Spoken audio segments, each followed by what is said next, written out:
Are more angels incarnating at this time, or is it normal for them to incarnate at all? I thought this was a great question because, first of all, the answer is yes. And second, angels don't actually incarnate. And so it's higher evolved souls that are incarnating.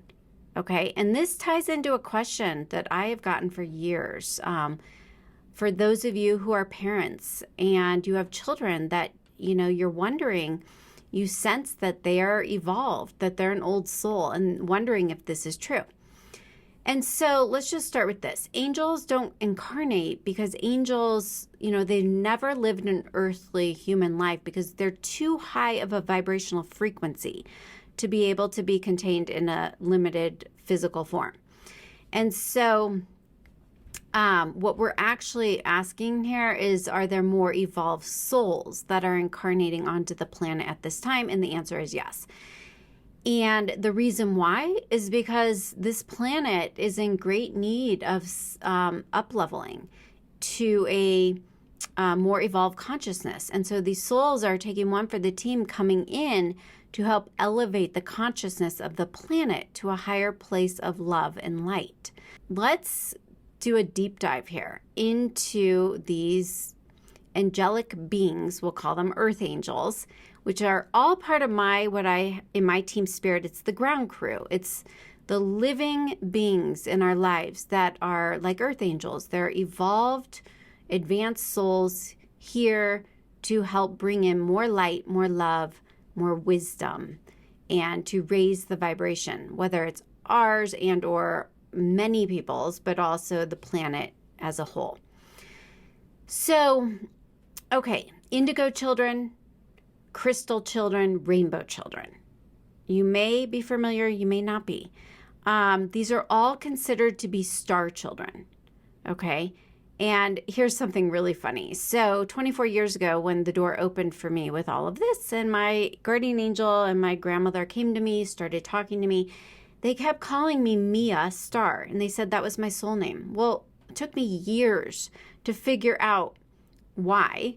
Well, Mia is just my soul name. It's a vibration that aligns with my energy. But star, because I am a star child. I'm an indigo. So a star child, or sometimes you hear star seeds, okay? This is also known as a light worker. So this belongs to a group of souls who have agreed to come to Earth to assist in the evolution of the Earth. And star souls have been incarnating on Earth for decades, okay? With the first wave being the original Indigos. And this really started back in the 1950s. And there was a huge wave of indigo souls being born between 1950 and 1970, all the way up to the mid 80s. So the early indigos, they're considered pioneers with a really strong spirit, and they can be described as multitasking dynamos, okay? Maybe a little ADD and sometimes a little OCD. They have a warrior spirit, and they really dislike injustice more than anything else. There's a great book by Lee Carroll and Jan Tober. It's called The Indigo Children. The New Kids Have Arrived. So I highly recommend, if any of this resonates, to check out that book. So that is our indigo. And then after that, the next generation of star children, it's called crystal children. And the crystals began coming in the late 80s, early 1990s, although, some maybe came earlier. But the crystals, they're known for their really big, large, beautiful eyes. And these eyes are full of kindness and love.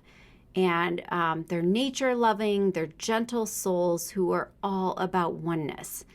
And these crystal children, they really understand the interconnected nature of all living beings. They love crystals, hence the name, and gemstones, because they're drawn to their high frequencies, okay? And these crystal children they're gentle, they're kind, loving, and very forgiving. So the difference between crystals and indigos lies in their auras and their vibrational energies. So indigos have a lower frequency than crystals. Crystal children are very warm and caring, but they don't mistake this as a sign of weakness, okay? They are very, very powerful.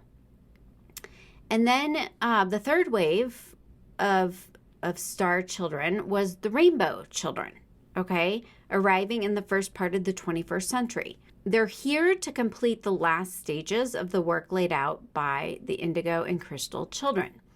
And so these rainbow children are highly evolved souls that have not necessarily incarnated before on Earth, but many have, okay? So I've heard mixed things in readings, but they are said to have an old soul. Most of these rainbow children have spiritual gifts. They are really strongly clairvoyant, clairaudient, and or clairsentient. So the rainbow children are full of light, full of joy, full of laughter. They bring harmony and balance to their families. In readings, the guides will talk about a baby coming in as a Buddha baby. And that's how I know right away this is a rainbow child. Okay, so it's kind of that easygoing, just full of joy, full of light energy. So these rainbow children are souls in service. They are here to serve humanity. It's almost like they're taking one for the team, coming in to help us grow and evolve, to teach us more than they are here to learn their own lessons. They are kind, they are loving, and they are fearless, let me tell you. They have an extremely high vibration, and this can also oftentimes present as hyperactivity. Okay, so they're very enthusiastic and they respond to color, as can be seen in their creativity. That's why they're called rainbow children. So they are skilled at manifesting and they think that they can manifest almost anything. And usually, from what I hear, they can. And they exhibit really strong healing abilities, telepathic abilities. And again, they are here on a mission of service. And these children are always working to help others. I have a rainbow child myself. This is Haven. Haven, who found her way in no matter what. She needed to be here on the planet. And let me tell you, she fits all of this. Fearless, just a ball of sunshine. And I feel very blessed that we have this little rainbow child. So if you feel like any of this resonates, whether it's you being one of these, or you have a child or you know someone, I just thought maybe I would run through a checklist just for the common characteristics, to take a mental note as I go through this.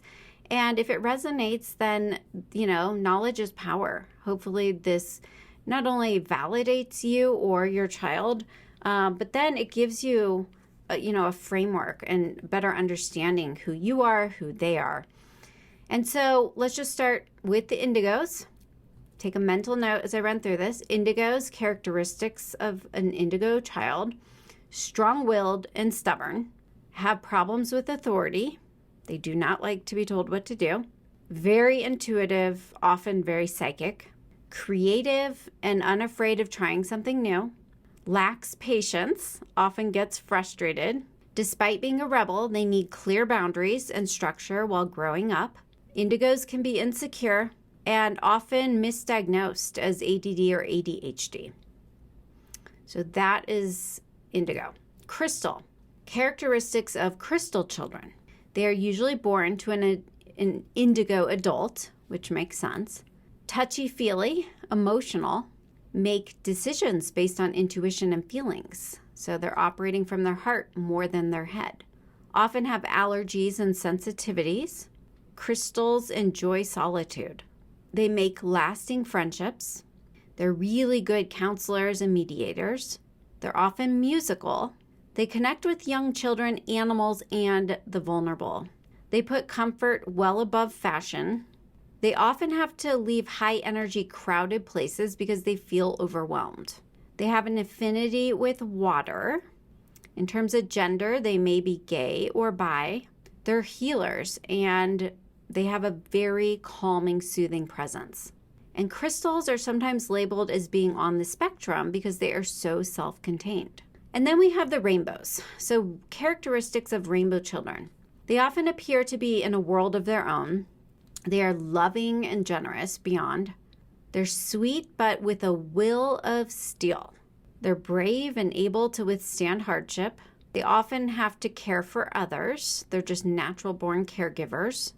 They're very telepathic, very psychic. They have a very high energy, both physical and psychically. They also have large eyes, just like the crystals. Some rainbows are late to start speaking, sometimes as late as 3 or 4 years old. Not all. In terms of gender, they can be gender fluid, gender everything fluid, but very inclusive and accepting. And again, this is not for all, but for many. And these rainbows really don't care what people think of them. They are that solid in who they are, and they know who they are, and they know why they're here. So again, with all of these, keep in mind, it is not a one-size-fits-all, okay? I might have just ran down this list and many resonate, but not all, and that's fine. Me personally, when I went through this list, I'm an indigo for sure, but I have definitely some crystal characteristics, okay? So they do overlap. Keep that in mind. So I hope that's helpful. Bottom line is this. There are many light workers, many star seeds, earth angels, whatever we want to call it, on the planet right now to help us evolve and grow our consciousness to match this higher frequency so that we can heal the planet and bring some order and grace back, because clearly that is what we all need.